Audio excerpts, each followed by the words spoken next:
আজ গোটা পৃথিবীর মুসলমানদের জন্য অত্যন্ত বেদনার একটা দিন, কারণ আমরা জানি ভয়াবহ ইতিহাসের ভয়াবহতম ভূমিকম্প হয়েছে। শক্তিশালী জোড়া ভূমিকম্পে তছনছ ভেনেজুয়েলা। এই ভয়াবহ দুর্যোগে নিহতের সংখ্যা 10,000 থেকে 1 লাখ পর্যন্ত ছাড়িয়ে যেতে পারে। ঢাকায় যদি এই ঘটনা ঘটতো তাহলে হতাহতের সংখ্যা কোথায় গিয়ে দাঁড়াতো সেটা ঢাকা শহরের মানুষ, আমরা প্রত্যেকটা মানুষই কম বেশি অনুমান করতে পারি। ভূমিকম্প কেন হয়? তবে কিয়ামত যত নিকটবর্তী হবে, কিয়ামতের আগে অধিক পরিমাণে ভূমিকম্প হবে। আমাদের ঢাকা শহর বসবাস অযোগ্য শহর হয়ে যাচ্ছে।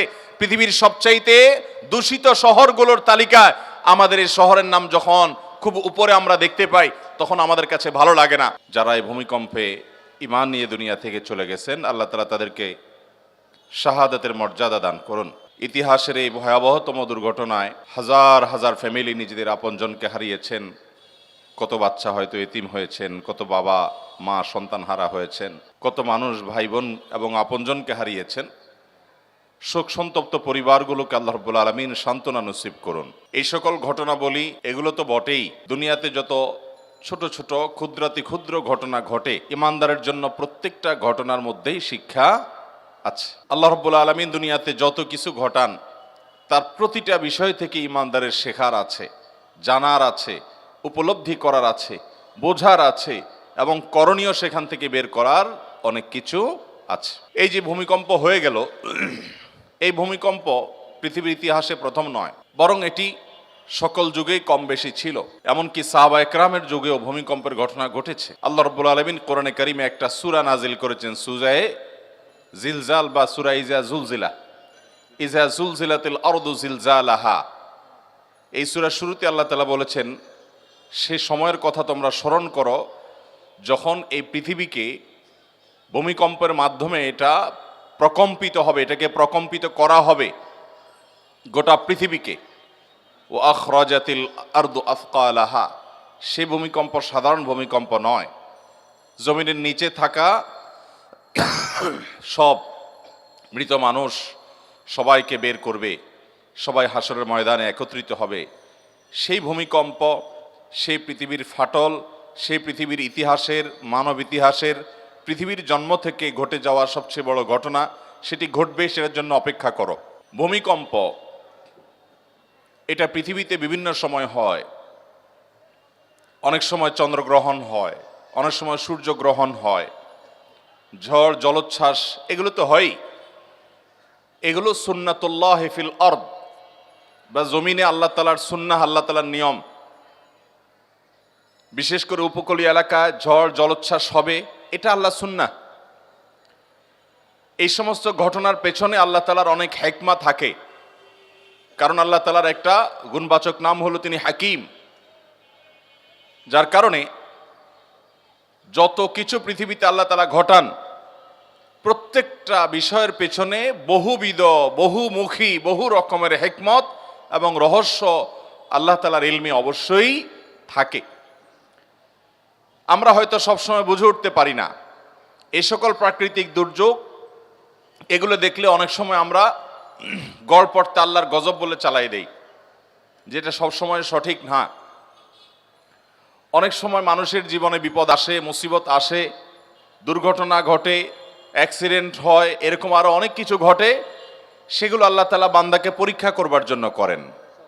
আল্লাহ তাআলা বলেছেন, ওয়ালা নাবলুয়ান্নাকুম বিশাইইম মিনাল খাউফি ওয়াল জু'i ওয়া নাকসিম মিনাল আমওয়ালি ওয়াল আনফুসি ওয়াস সামারাত। এই আয়াতে নানাবিধ বিপদের কথা বলা হয়েছে। শঙ্কা আসবে, ভয় হবে, ত্রাসের সৃষ্টি হবে, ক্ষুধা দেখা দিবে, দুর্ভিক্ষ, অভাব অনটন দেখা দিতে পারে, জীবনহানি হতে পারে, সম্পদের হানি হতে পারে। এগুলো দেখলেই আল্লাহ তাআলা অসন্তুষ্ট হয়ে গজব হিসাবে পাঠিয়েছেন, এরকম সহজ সমীকরণ সব ক্ষেত্রে করার কোনো সুযোগ নেই। এই আয়াত বলছে আল্লাহ রাব্বুল আলামিন অনেক সময় বান্দাকে পরীক্ষা করবার জন্য এই সমস্ত বিপদ আপদ দেন। শুধু তাই নয়, নবী করিম সাল্লাল্লাহু আলাইহি সাল্লামের হাদিসের দিকে তাকালে আমরা দেখি তিনি বলেছেন, আসাদ্দুন নাসি বালাআন আল আম্বিয়া সুম্মাল আমসাল ফাল আমসাল। সবচেয়ে বেশি বিপদ, মুসিবত, পরীক্ষা এটা নবীদের জীবনে এসেছিল, এবং তাদের সাথে যাদের যত বেশি মিল হবে, সাদৃশ্য হবে, তাদের জীবনে পরীক্ষার পরিমাণ তত বেশি হবে। অন্য আরেকটি হাদিসে আমরা দেখি নবী আলাইহিস সালাম বলেছেন, ইন্নাল্লাহা ইযা আহাব্বা কওমান ইবতালাহুম আল্লাহ তাআলা যখন কোনো মানুষকে পছন্দ করেন, কোন সম্প্রদায়কে পছন্দ করেন, আল্লাহ তাআলা তাদেরকে পরীক্ষায় ফেলেন, পরীক্ষায় নিপতিত করেন। আমান্না বলল, আল্লাহর আনুগত্যের কথা বলল, আর আল্লাহ তাআলা সেটাকে গ্রহণ করে নিলেন। এটা সব সময় হয় না, বরং আল্লাহ তাআলা অনেক সময় হ্যামার করেন, প্রেসার দেন, এবং আল্লাহ তাআলা সবকিছুই জানেন, আল্লাহর পরীক্ষা করার কিছু নেই।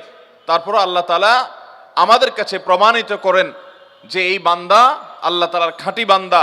তিনি আমান্না মুখে বলেন নাই, কলব থেকে বলেছেন, অন্তর থেকে বলেছেন। এই জন্য বিভিন্ন বিপদ আপদ, বিভিন্ন মুসিবত দিয়ে আল্লাহ তাআলা অনেক সময় মানুষকে পরীক্ষা করেন।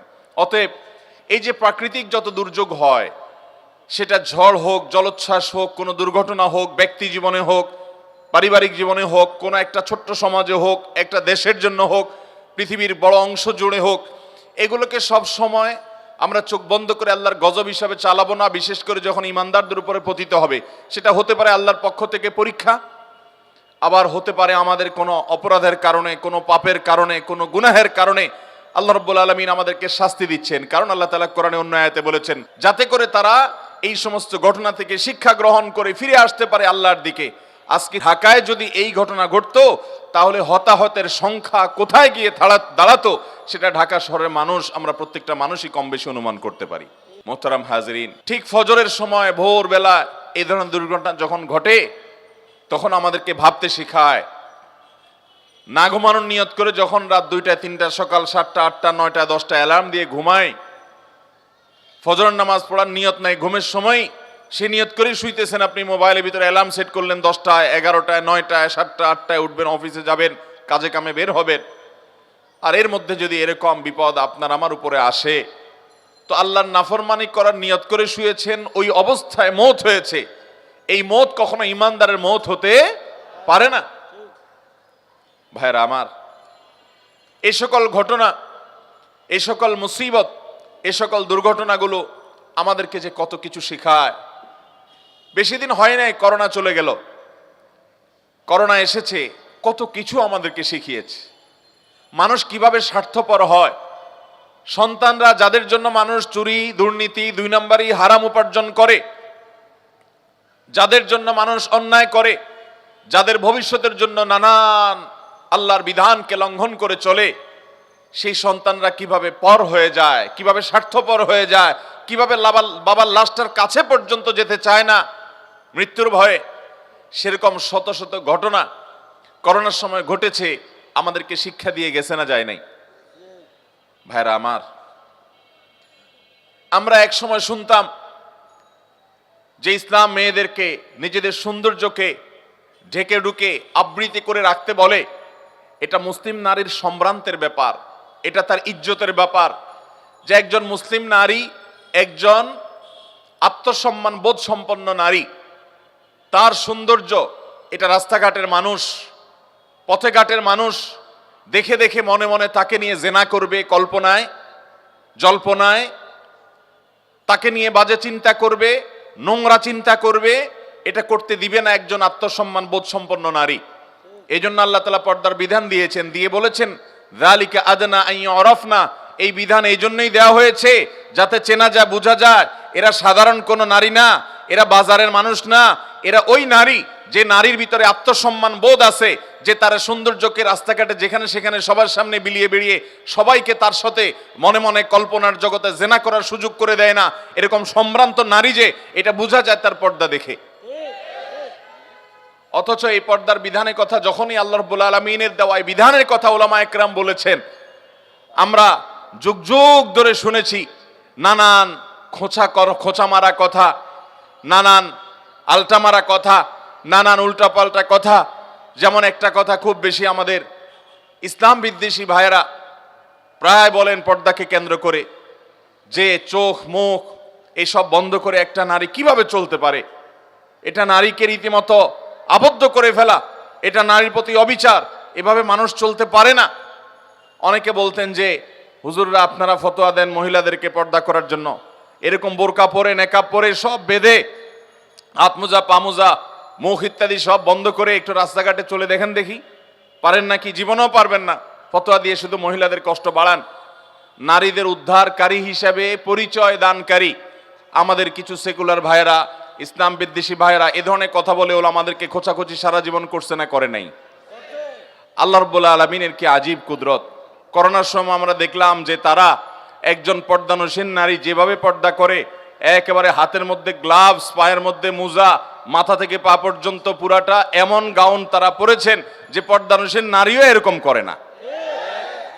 তাহলে যেটাকে তারা বলছেন অসম্ভব, এভাবে কি মানুষ চলতে পারে? আমরা দেখেছি এইভাবে গোটা পৃথিবী 2 বছর চলেছে। 2 বছর চলতে পারে, তাহলে বোঝা গেল আল্লাহ তাআলা এমন কোন বিধান দেন না যেটা মানুষ দ্বারা পালন করা সম্ভব। আল্লাহ কোরআনে ঘোষণা দিয়েছেন লা ইউকাল্লিফুল্লাহু নাফসান ইল্লা, আল্লাহ সাধ্যের বাইরে কোনো কিছু মানুষের উপরে চাপিয়ে।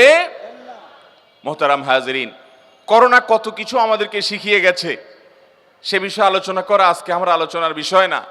কিন্তু করোনা চলে যাওয়ার পর আবার আমরা যেই সেই হয়ে গেছি, আমরা আবার আগের জায়গায় ফিরে আসছি। আজকের এই তুরস্ক এবং সিরিয়ার এই ভয়ঙ্কর যে ভূমিকম্পের ঘটনা ঘটলো, এই ঘটনা আমাদেরকে কত কিছু শিখিয়ে দিয়ে যায়।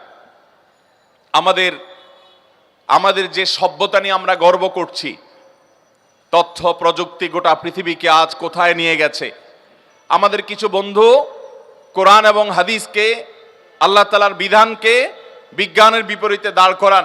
অনেকে বিজ্ঞানের মিটার দিয়ে কোরআন হাদিসকে মাপেন, পরখ করেন, এরপরে বিজ্ঞানের মিটারের আলোকে কোরআনের এবং আল্লাহর দেয়া বিধানের যথার্থতা মূল্যায়ন করার চেষ্টা করেন। অথচ বিজ্ঞান এটা হলো ধারণা, আর কোরআন হলো মহাসত্য। আজ বিজ্ঞানে যে বিষয়ে প্রমাণিত হলো, যেই সূত্র আজকে আবিষ্কৃত হলো, হয়তো একটা সময় এটা ভুল প্রমাণিত হবে, ভিন্ন কোনো সূত্র আবিষ্কৃত হবে, কিন্তু কোরআন যেটা আল্লাহ তাআলা নাজিল করেছেন এইটা অনন্তকাল পর্যন্ত বলবৎ থাকবে, অপরিবর্তিত থাকবে, কোনো পরিবর্তনের মধ্যে আসবে, বহুত চড়াই উতরায় যাবে, কিন্তু এটা যা আছে সেটাই থাকবে। আজকে আমরা দেখেছি কিভাবে তুরস্কে এক একটা ভবন, বিশাল বড় ভবন মুহূর্তের ভিতরে কিভাবে মাটির সাথে ধুলোর সাথে মিশে যাচ্ছে, একাকার হয়ে যাচ্ছে, একটা শহর শেষ হয়ে যাচ্ছে সামান্য 1 মিনিট সময়ের মধ্যে। আল্লাহ রাব্বুল আলামিন কিয়ামত যে কায়েম করবেন, সূরা জিলজালের মধ্যে যে আল্লাহ বলেছেন ইযা জুলজিলাতিল আরদু জিলজালাহা, এই ঘটনা আমাদেরকে সে আয়াতের দিকে নিয়ে যায় যে আয়াতে আল্লাহ বলেছেন যখন এই গোটা ধরা পৃষ্ঠ, এই গোটা পৃথিবীকে প্রকম্পিত করা হবে এবং ফেটে চৌচির হবে, মধ্য থেকে সব মানুষ জীবন্ত হয়ে আবার হাসরের ময়দানে একত্রিত হবে, কিভাবে গোটা পৃথিবীর এই সংসার ভেঙে শেষ হয়ে যাবে। ইস্পাত সভ্যতা এবং ইট বালুর এই দালান, এই সভ্যতা, এটা কিভাবে চুরমার হয়ে মাটির সাথে মিশে যাবে। আজকের এই ঘটনা দেখলে কিছুটা অনুমান করা যায় কি যায় না? আল্লাহ রাব্বুল আলামিন আমাদেরকে শিক্ষা অর্জন করার তৌফিক দান করুন। মোহতারাম হাজিরিন, আমাদের যে কাউকে এরকম বিপদের মুখোমুখি যে কোনো মুহূর্তে হতে পারে। অতএব ইমানদার সব সময় প্রস্তুত থাকবে যে আল্লাহ রাব্বুল আলামিন আমাকে যদি কখনো যে কোনো মুহূর্তে নিয়ে যান, যে কোনো মুহূর্তে নিতে পারেন, আমি যেন ইমানদার অবস্থায়, আমি যেন তওবাকারী অবস্থায়, আমি যেন মুত্তাকি অবস্থায় যেতে পারি। আল্লাহ আমাদের সবাইকে সেই তৌফিক দান করুন। ভাইরা আমার, এই ধরনের ঘটনা প্রায় ঘটে পৃথিবীতে, বড় বড় দুর্ঘটনাগুলো, কিন্তু আমরা কিছুদিন সেগুলো নিয়ে আলোচনা করি, আবার আমরা যে সে আগের জায়গায় ফিরে চলে যাই। অথচ এগুলো থেকে আমাদের শিক্ষা গ্রহণ করার কথা। বিশেষ করে ভূমিকম্প নিয়ে এবং এই জাতীয় আরো অনেক প্রাকৃতিক বড় বড় ঘটনাগুলো ঘটে, যেগুলোকে আমাদের আজকের প্রজন্ম, আজকের দুনিয়া ওইটাকে রীতিমতো এনজয় করার চেষ্টা করে।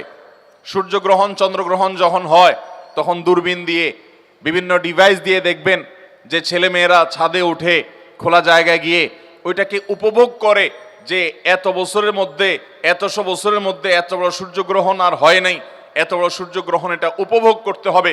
নবী করিম সাল্লাল্লাহু আলাইহি সাল্লাম চন্দ্রগ্রহণ, সূর্যগ্রহণ হলে তিনি এই জাতীয় দুর্ঘটনা ঘটলে, ভূমিকম্প ইত্যাদি সম্পর্কে হাদিস আমরা ঘাটলে দেখি, চন্দ্রগ্রহণ, সূর্যগ্রহণের সময় যেরকম সালাত আদায় করতেন নবী করিম সাল্লাল্লাহু আলাইহি সাল্লাম, সেরকম নামাজের নির্দেশনা পাওয়া যায়।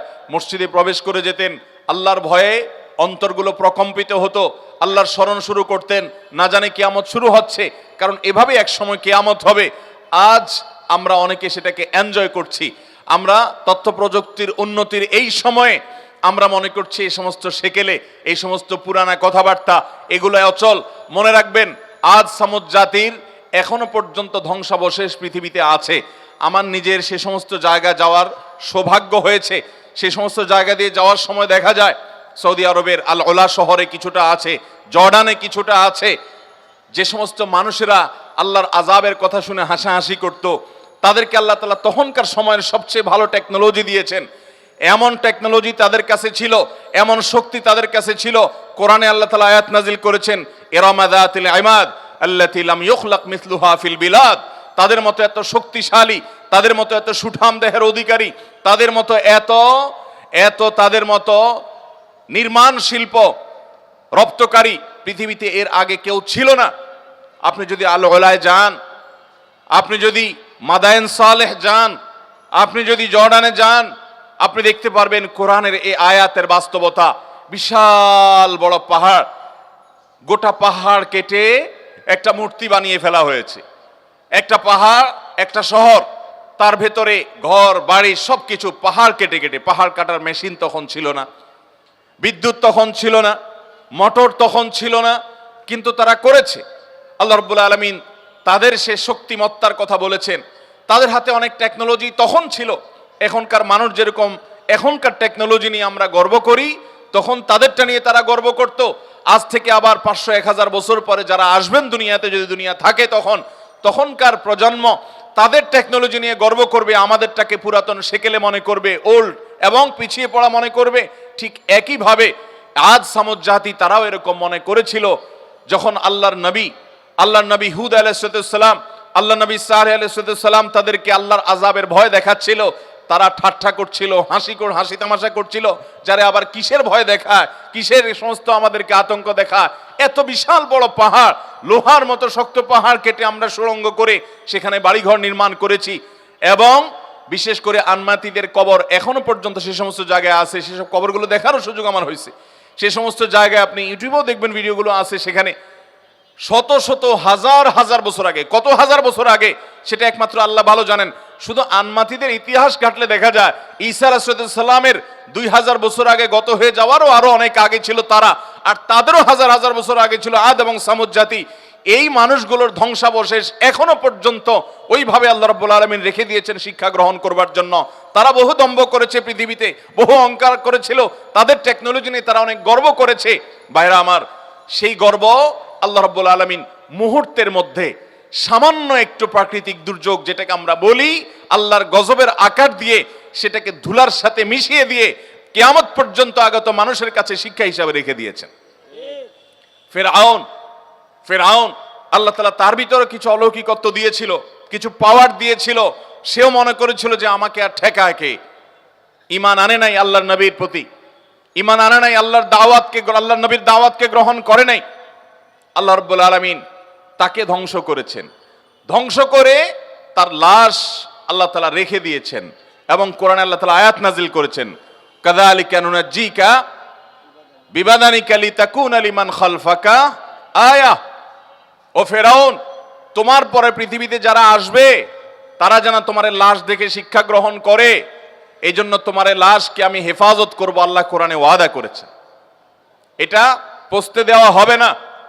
যেভাবেই হোক মানুষ এটাকে সংরক্ষণ করতে পারবে, এটা রেখে দেওয়া হবে মানুষের শিক্ষা গ্রহণের জন্য।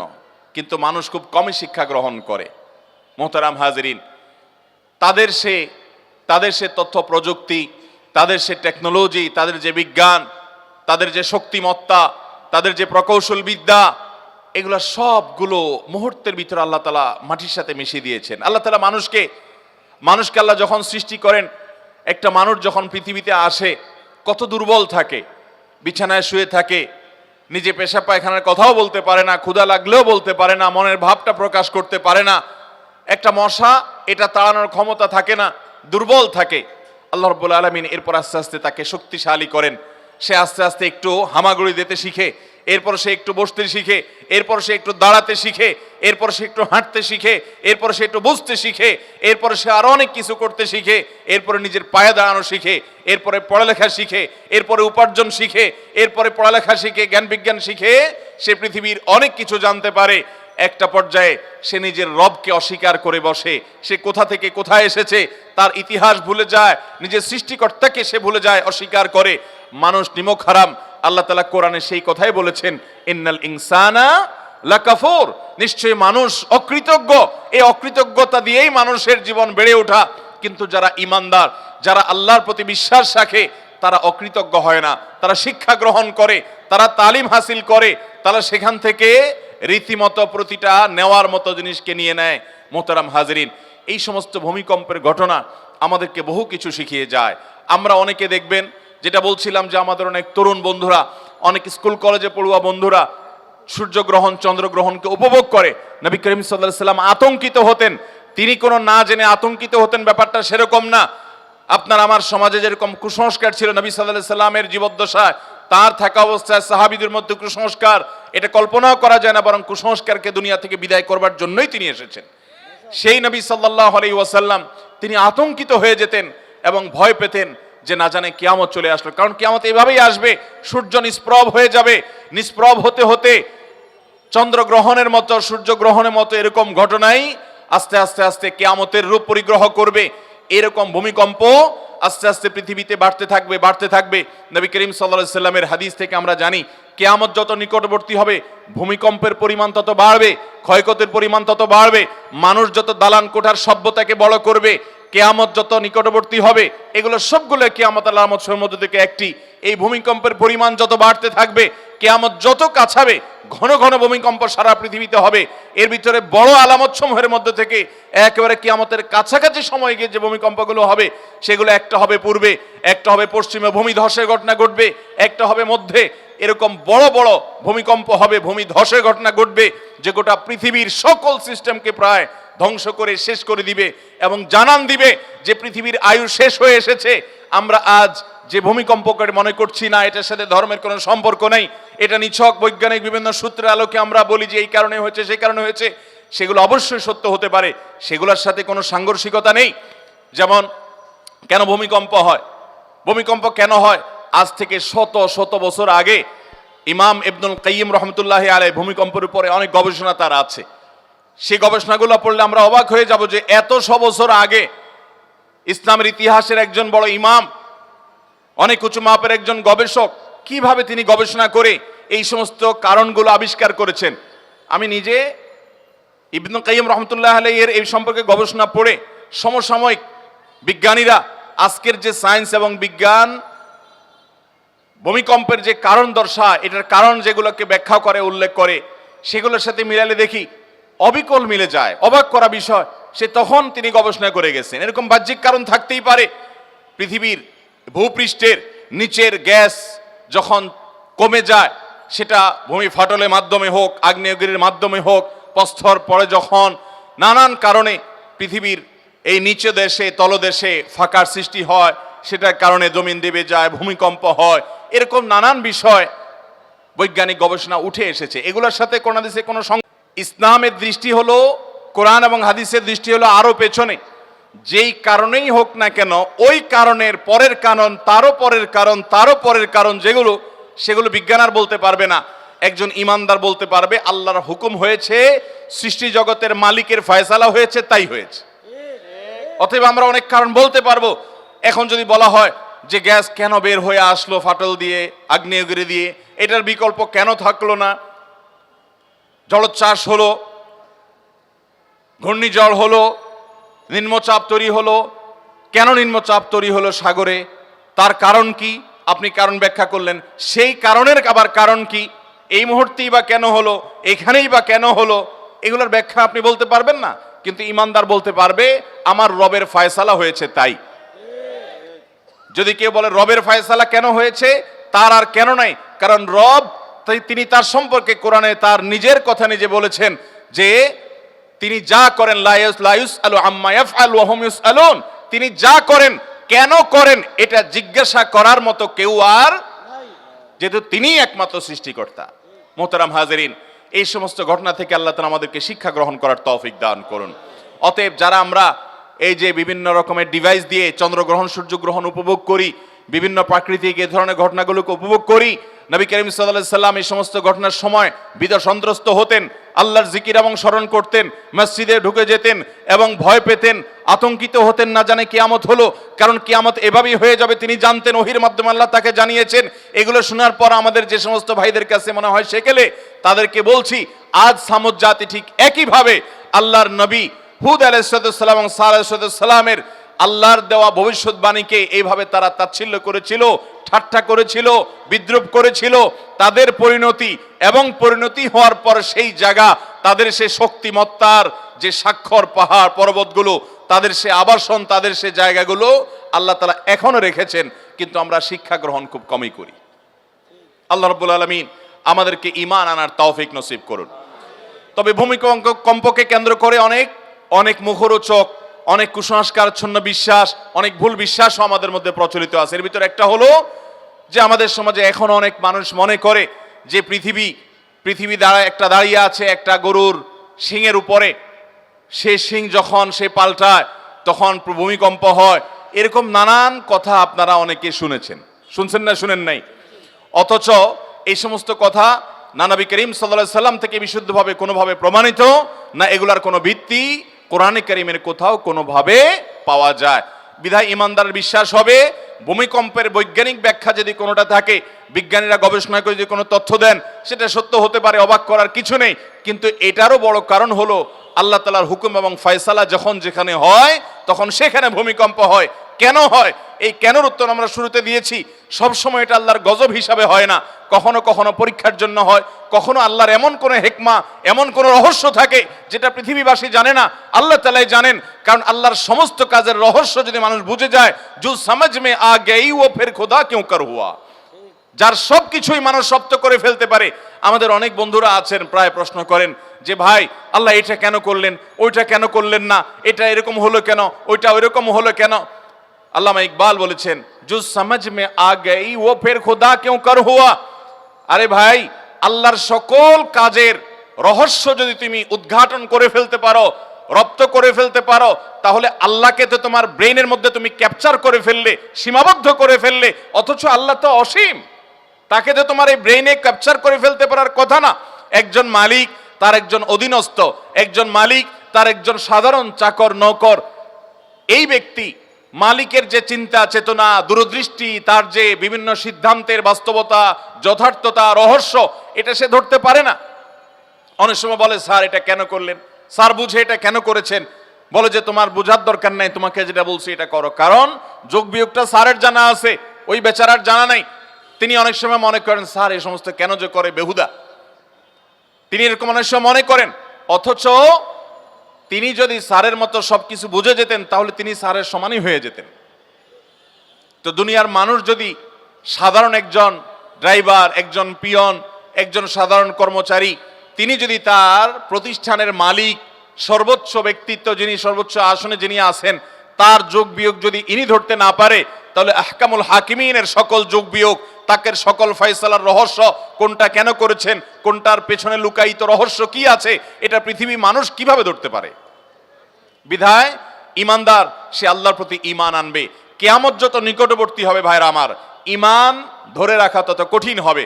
আমাদের অনেক নাস্তিক বন্ধুরা প্রশ্ন করে, ভাই আপনারা কোরআনে কারীমের আয়াত তেলাওয়াত করে ফু দিলে বলেন রোগ ভালো হয়ে যাবে, ব্যথার জায়গায় হাত দিয়ে দোয়া করার কথা বলেন আউযু বিইজ্জাতিল্লাহি ওয়া কুদরাতিহি মিন শাররি মা আজিদু ওয়া উহাযির, এটা পড়লে দোয়া ব্যথা ভালো হয়ে যাবে।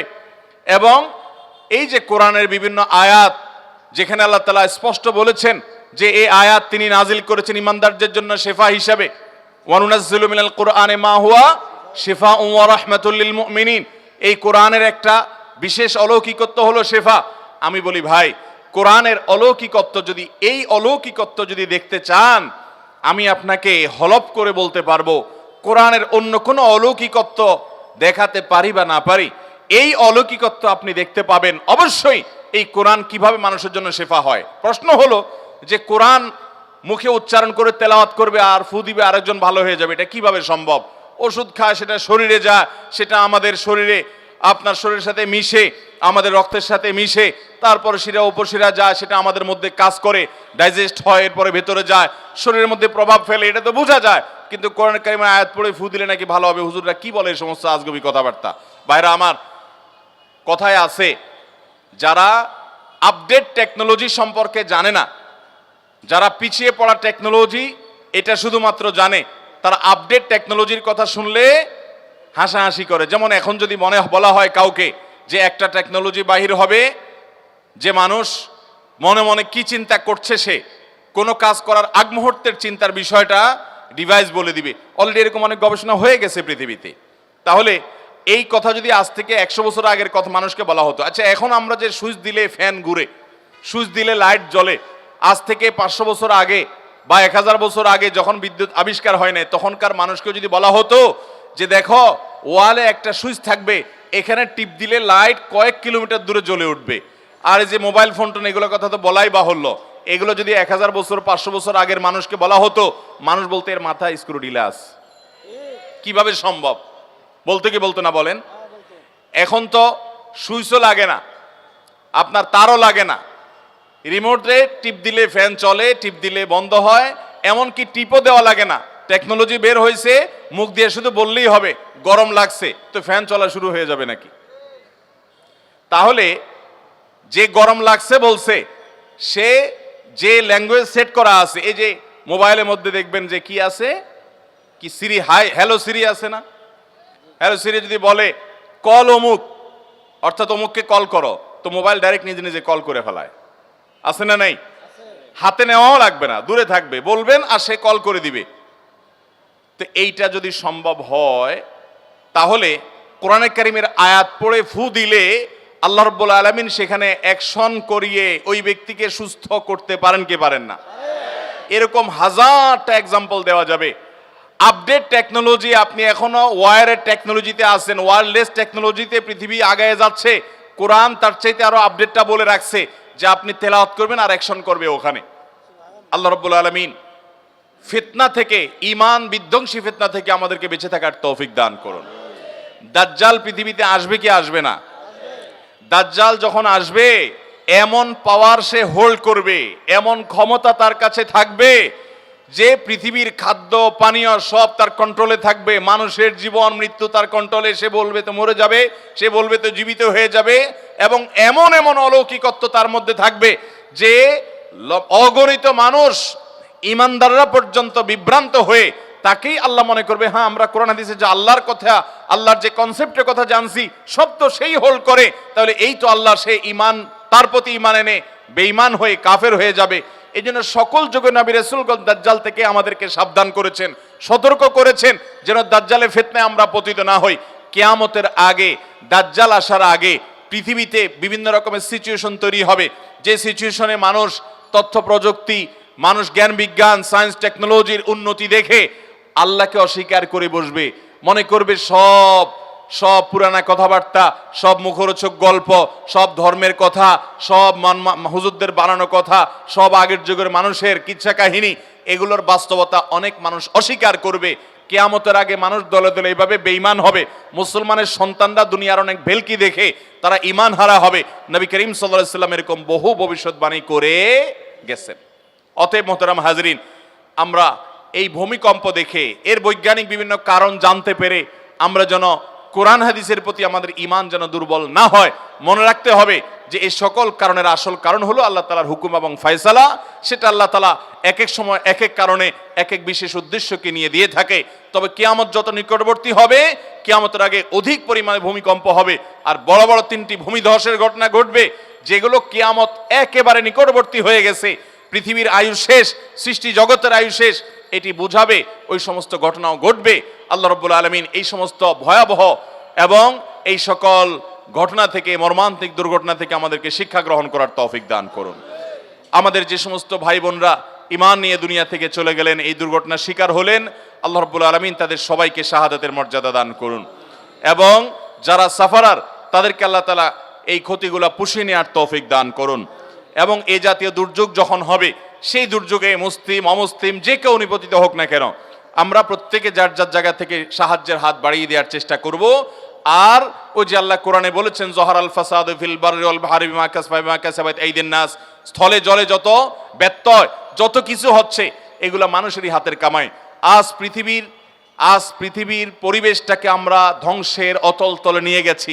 আমরা বৃক্ষ নিধন করি, অথচ কোরআন এবং সুন্নাহ যদি আপনি খুঁজেন তাহলে গাছ লাগানোটাকে নবী করিম সাল্লাল্লাহু আলাইহি সাল্লাম ইবাদত, সওয়াবের কাজ, নেক আমল হিসাবে গণ্য করেছেন। এবং তিনি বলেছেন কারোর হাতে যদি কোনো গাছের চারা থাকে আর সে যদি দেখতে পায় ইসরাফিল সিংহা নিয়ে ফুৎকার দিবে, এই পৃথিবী তুলার মতো উঠতে থাকবে। যেমন কোরআনে আল্লাহ তাআলা সূরা আদিয়াতে, সূরা কারিয়াতে, সূরা জিলজালে 30 পারার বেশিরভাগ সূরাতে গোটা কোরআন জুড়ে আল্লাহ তাআলা বলেছেন সেই ঘটনা ঘটতে যাচ্ছে, পৃথিবী ধ্বংস হয়ে যাবে।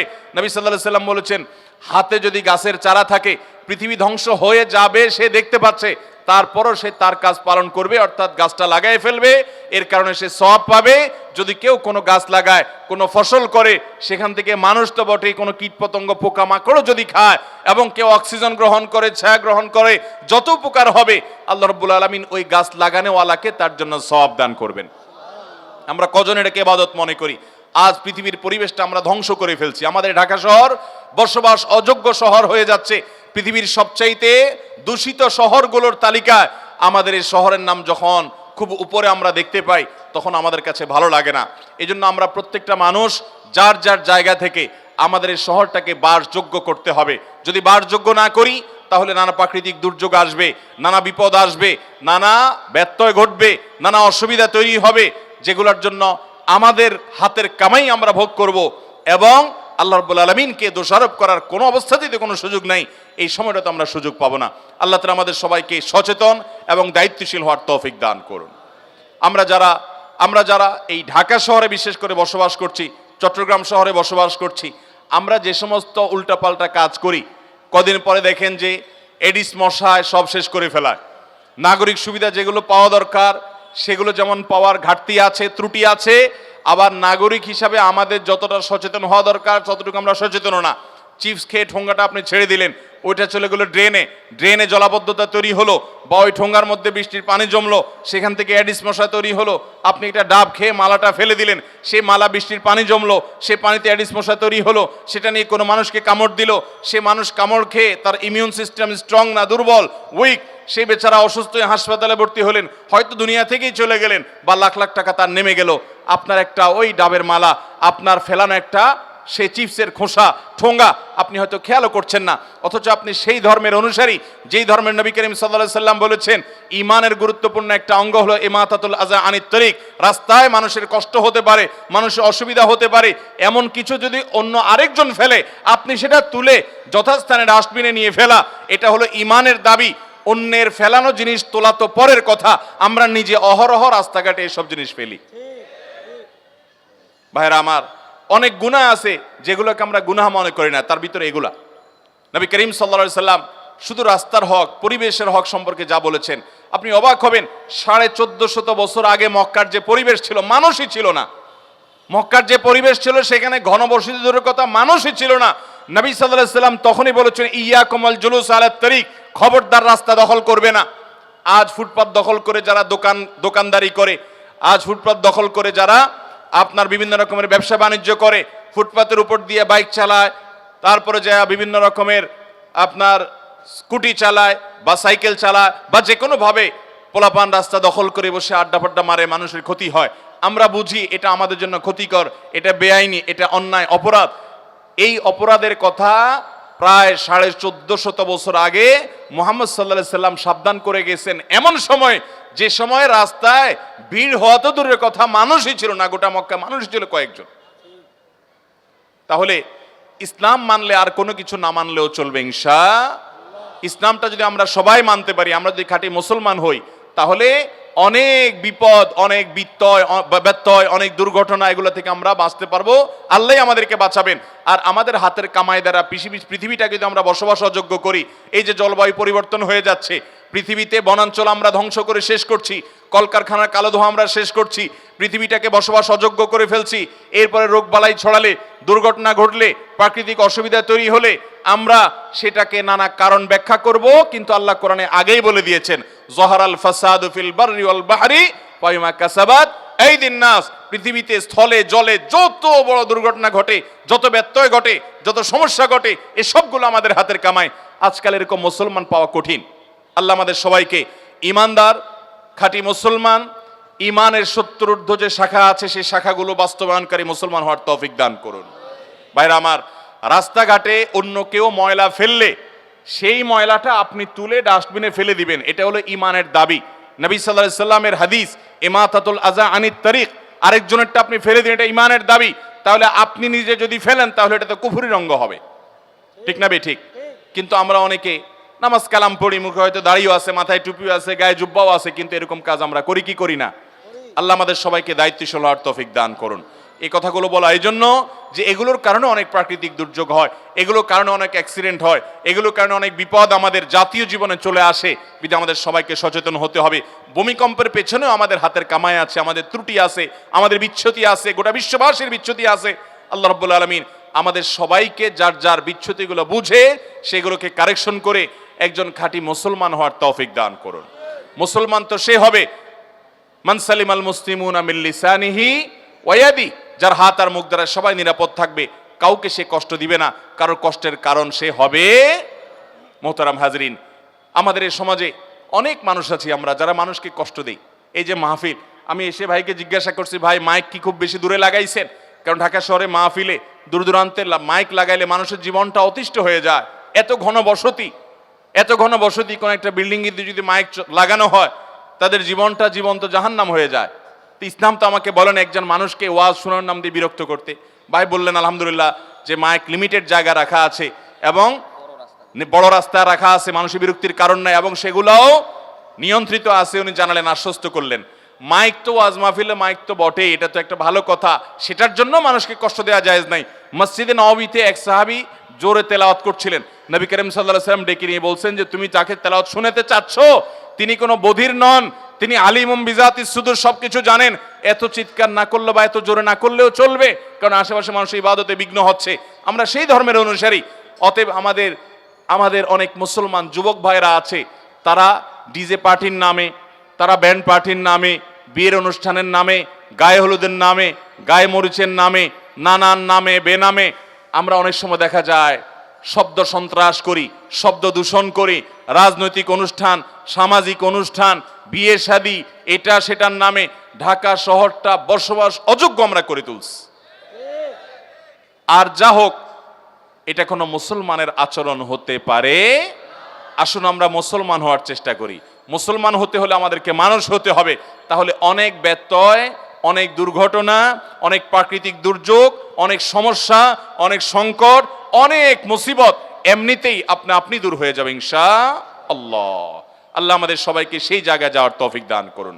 তাহলে আজকের মাহফিল থেকে আমরা ওয়াদা করি যে আমরা কারোর কোনো কষ্টের কারণ হব, আমার কারণে পরিবেশ দূষিত হবে, নষ্ট হবে, সেটা হতে আমি দেব। আপনি সামান্য কয়েক টাকা ময়লার বিল, সামান্য কিছু টাকা ময়লার বিল, এটা বাঁচানোর জন্য ময়লা আলারে টাকা দেন না। ময়লার পলিথিনটা ধরে বাসা থেকে বের হয়ে মসজিদে যাচ্ছেন নামাজ পড়তে, আপনার হাতে ময়লা নিয়ে আস্তে করে দেখলেন যে কোন জায়গাটা খালি আছে, মালিক এখনো বিল্ডিং বানায় নাই, খালি পড়ে আছে, ওইদিকে ফেলাই দিয়ে আপনি বিসমিল্লাহ বলে ফেলাইছেন, হয়তো বিসমিল্লাহ বলে ফেলে আপনি মসজিদে চলে গেলেন, সওয়াব হবে না গুনাহ হবে? ঢাকা শহরে এরকম মুসলমান কি দু চারজন না অনেক বেশি? আপনাদের মুগদা এলাকাতে জায়গা কতটা খালি আছে আমি জানি না। ঢাকা শহরে যেখানে একটা খালি জায়গা আছে, খালি জায়গা তো খুব একটা নাই, যদি দুই একটা থাকে, যে গরিব মানুষ এখনো বিল্ডিং বানাইতে পারে নাই, অথবা জায়গা নিয়ে মামলা মোকদ্দমা আছে, ঝামেলা আছে, এখনো সারতে পারে নাই, তাহলে ওই বেচারার কপালে দুঃখ ছাড়া আর কিচ্ছু। কারণ যত ময়লা আবর্জনা বিল্ডিং এর আশপাশ থেকে আপনার জানালা দিয়া বিভিন্নভাবে আমরা সেগুলো ফেলি, অথচ আমরা নিজেদেরকে মুসলমান দাবি করি। এটা মুসলমানের আচরণ হতে পারে? অতএব ভাইরা আমার, আমি বাদামের খোসাটা পর্যন্ত খেয়ে যেখানে সেখানে ফেলবো না, আমি এগুলো রেখে দিব। আজ পৃথিবীর অনেক অমুসলিমদের কাছে এমন সব আচরণগত সৌন্দর্য আছে যেগুলো কোরআন নির্দেশ করেছে, যেগুলো হাদিস নির্দেশ করেছে। আজ থেকে কয়েকশো বছর আগে গেলে দেখবেন ওরা এই সমস্ত সভ্যতার কথা চিন্তাও করে নাই, কল্পনাও করে নাই। আমাদের কোরআন এবং সুন্নাহর নির্দেশনাগুলো তাদের মধ্যে আমরা দেখি, তাদের মধ্যে ইসলাম নাই, মুসলমান নাই, কিন্তু ইসলামের অনেক কিছু আছে, এটা দেখে আমাদের লজ্জা হয়। আমরা মানুষকে শব্দ দিয়ে কষ্ট দেই। আপনি জাপানে গেলে দেখবেন টোকিও শহরে গেলে আপনি অবাক হবেন, দেখবেন যে মানুষ যখন কথা বলে মুখে হাত দিয়ে দিয়ে কথা বলে, যাতে করে আরেক লোকে ডিস্টার্ব না হয়। মোবাইলে কথা বলতে গেলে এভাবে আস্তে আস্তে কথা বলে। আপনি যদি পশ্চিমা দেশে যান, অনেক জায়গায় দেখবেন মানুষ মানুষের অধিকার পর সচেতন হয়, অথচ আমরা নামে মুসলমান কিন্তু মানুষকে কষ্ট দেই। এই জন্য অনেক প্রাকৃতিক দুর্যোগ আমাদের হাতের কামাই হয়। অতএব রাস্তাঘাট নোংরা করা এবং যেখানে সেখানে যাতা ফেলা এবং এই জাতীয় আরো যত অন্যায় আছে, গুনাহ আছে, যে সমস্ত বিষয়কে আমরা গুনাহ মনে করি না, আল্লাহ তাআলা সেগুলো থেকে আমাদেরকে বেঁচে থাকার তৌফিক দান করুন। এবং আবারও আমরা সেই তুরস্ক এবং সিরিয়ার এই মর্মান্তিক এই দুর্ঘটনায়, এই ভূমিকম্পে যারা জীবন দিয়েছেন, যাদেরকে দুনিয়া থেকে চলে যেতে হয়েছে, আল্লাহ রাব্বুল আলামিন তাদের ভুল ত্রুটি মাফ করে ইমানদারদেরকে শাহাদাতের মর্যাদা দান করুন এবং শোক সন্তপ্ত পরিবারকে আল্লাহ রাব্বুল আলামিনের সান্ত্বনা নসিব করুন। এবং আমরা ঢাকাবাসী এই ঘটনায় অন্তত আমাদের প্রত্যেকটা মানুষের আল্লাহর কাছে, প্রতিটা মানুষের আমাদের ইস্তেগফার, গণ ইস্তেগফার করা দরকার। আমাদের পানির লেয়ার কত নিচে চলে যাচ্ছে, হারিয়ে যাচ্ছে, সেটা আমরা জানি। আমাদের ভায়োলেন্স, আমাদের উল্টাপাল্টা কাজকর্মের পরিণতি কত ভয়াবহ হতে পারে আমরা অনেক অনুমান করি। পেপার পত্রিকা বিভিন্ন সময় বিভিন্ন রকমের রিপোর্ট যখন দেখি, আমাদের অনেকের অন্তরে রীতিমতো ভয়ের উদ্রেক হয় যে না জানি এরকম দুর্ঘটনার শিকার আমরা হই। এই জন্য আসুন ইস্তেগফার করি। আল্লাহ, আপনি এই ধরনের বিপদ আমাদের উপরে দিয়েন না। আল্লাহ, আপনি আমাদের প্রতি রহম করুন, আমাদের ভুল ত্রুটিগুলোকে সংশোধন করার তৌফিক দান করুন। আমাদের হাতের কামাই যেন আমাদেরকে ভোগ করতে না হয়, সেই জন্য আমাদের সবাইকে আপনি হেফাজত করুন। আল্লাহ তাআলা ঢাকা শহর সহ গোটা পৃথিবীর মানুষকে আল্লাহ তাআলা বিপদ আপদ থেকে, বিভিন্ন রকমের মুসিবত থেকে আল্লাহ তাআলা বেঁচে থাকার তৌফিক দান করুন। ভূমিকম্প যদি আল্লাহ না করুন শুরু হয়, কি করবেন? প্রথম কথা হলো আগে থেকে আগাম ব্যবস্থাপনা থাকতে হবে, সতর্কতামূলক উদ্ধারের ব্যবস্থাপনা। সেটা সরকার, সংশ্লিষ্ট কর্তৃপক্ষ, তাদের কাজ। কিন্তু আমাদের সাধারণ মানুষের কাজ হলো যখনই এরকম কোন দুর্ঘটনার মুখোমুখি আমরা হব, আল্লাহ না করুন যদি হই, ইমানদার সব কিছুর আগে আল্লাহর কাছে আশ্রয় চাইবে। কার কাছে আশ্রয় চাইবে? আল্লাহর কাছে আশ্রয় চাইবে। আল্লাহর কথা স্মরণ করবে, তাকবীর দিবে, আল্লাহর বর্ণনা করবে, পানা চাইবে এবং সম্ভব হলে নিজে জীবন রক্ষা করার পাশাপাশি অন্য মানুষকে রক্ষা করার চেষ্টা করবে, আপ্রাণ চেষ্টা করবে। আল্লাহ তাআলা আমাদেরকে এরকম ভয়াবহ বিপদ থেকে বেঁচে থাকার তৌফিক দান করুন।